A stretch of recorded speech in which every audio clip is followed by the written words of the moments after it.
What's in there?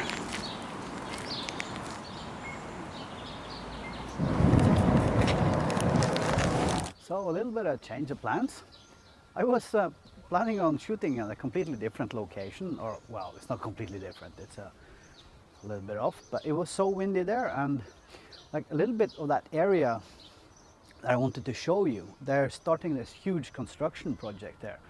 So now we are in Nygårdsparken. That translates into New Farm Park, I think. So it's another one of those completely unimaginary but very descriptive Bergen names. So that is the white balance set on both cameras. I didn't forget my little Sony camcorder, the CX320, the little camcorder that could. So wristwatch check. Today I'm wearing my Orient Star. I don't remember the serial number of this, but if you're into wristwatches, I can check it out for you. Anyway, I wanted to try the ND filter today. The sun is out a little bit. I don't know if I get to do that. But let's see. Let's try that. For that, I need to change the lens.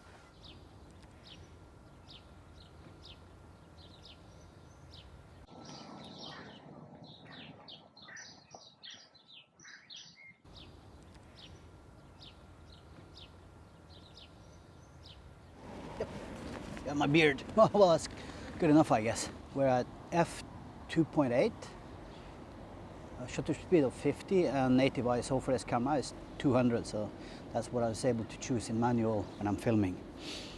So let's see what happens if we put on the ND filter here now.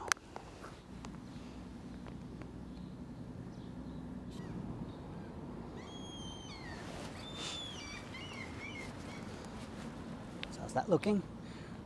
To me, like from this distance, it looks overexposed, but it's on the minimum setting, right?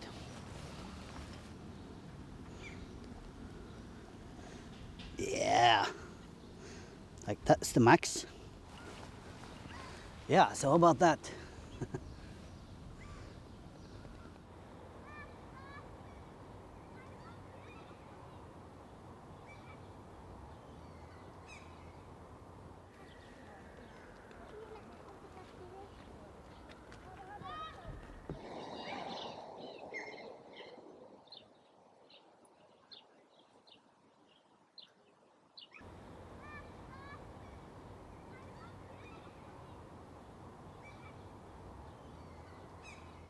All right, so here we are. So now we're fully manual, apart from the autofocusing, of course. ISO 200, f2.8 and 50 shutter speed. So this is quite interesting.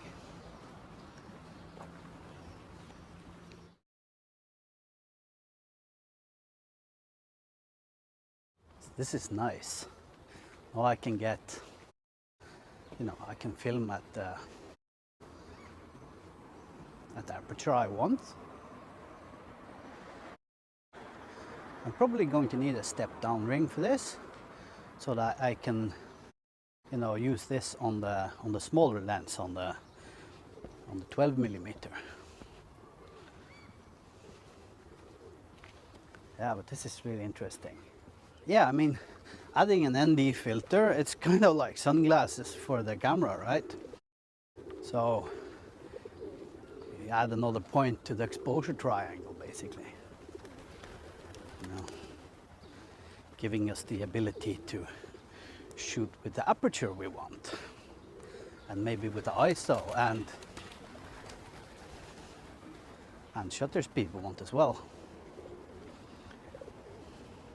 So this is going to be really interesting going forward. By the way, if you can hear like this whiny noise, like it's not the preamp in the camera. There's this electronic sound coming from one of the buildings behind us here near the park.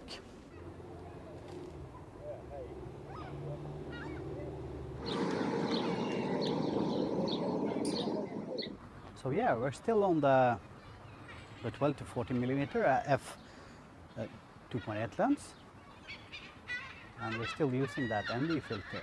Apparently this park here, what they're doing, they've been working with some of the ponds here, trying to save an eel. Probably not one eel, but like a species of some kind. That's what I've heard at least. Yeah.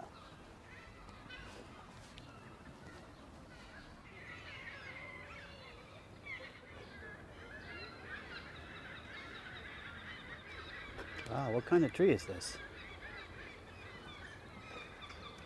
So it's a cherry plum tree, according to picture this.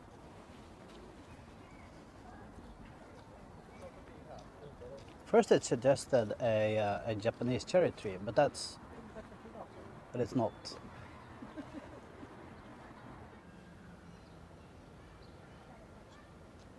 That ND filter is a really fun toy.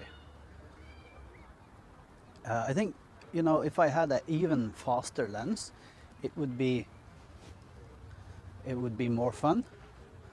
You know?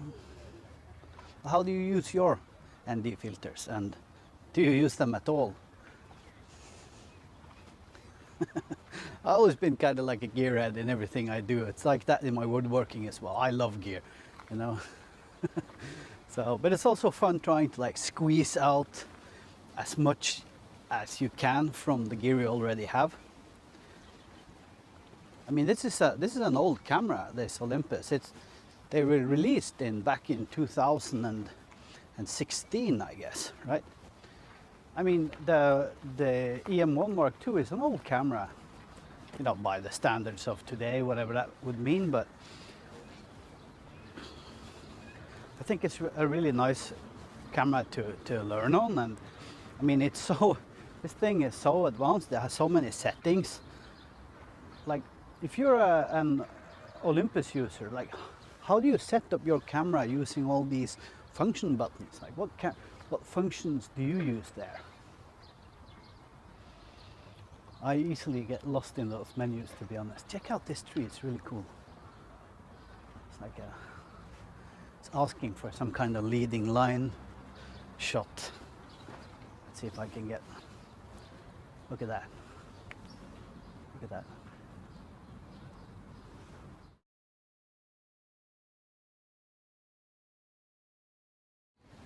So as I'm enjoying my time here in the park, I thought I'd bring out some of that espresso coffee I made. Check this out. Got these stickers from my other channel.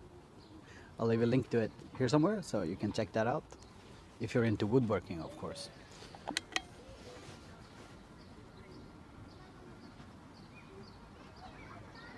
Yeah, I like my coffee almost espresso strength, and then with a little bit of milk. I make it on that Bialetti. I'll show you a shot of it. Norway, we're big, huge coffee drinkers. Like, I think Norway and Finland are the countries on top of the consumption of coffee per capita. So yeah.